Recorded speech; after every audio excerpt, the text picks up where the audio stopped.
எச்சில் துப்பினால் 100 ரூபாயும், மருத்துவ கழிவுகளை கொட்டுவோருக்கு 25,000 ரூபாயும் அபராதம் விதிக்க கோவை மாநகராட்சி கூட்டத்தில் தீர்மானம் நிறைவேற்றப்பட்டுள்ளது.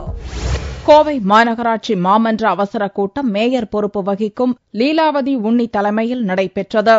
கூட்டத்தில் பொது சுகாதாரம், குடிநீர் வழங்குதல், கட்டட அனுமதி வழங்குதல் உட்பட 60 தீர்மானங்கள் நிறைவேற்றப்பட்டன.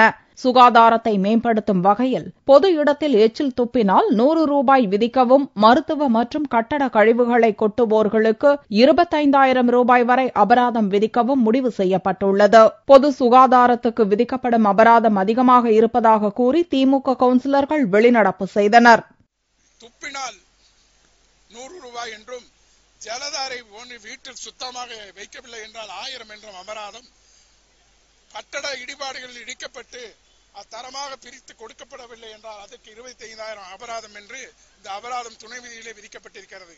இது மக்கள் மீது திணிக்கப்பட்ட வலுவந்தமான வரி விதிப்பாகும், அபராத தொகையாகும். அதனை இதை கண்டிக்கின்ற வகையிலே நாங்கள் இதை வெளிநடப்பு செய்து போராடி கொண்டிருக்கின்றோம். திமுகவினர் வெளிநடப்பிற்கு பின்னர் அதிமுக மாமன்ற உறுப்பினர்களின் ஆதரவில் தீர்மானங்கள் நிறைவேற்றப்பட்டன.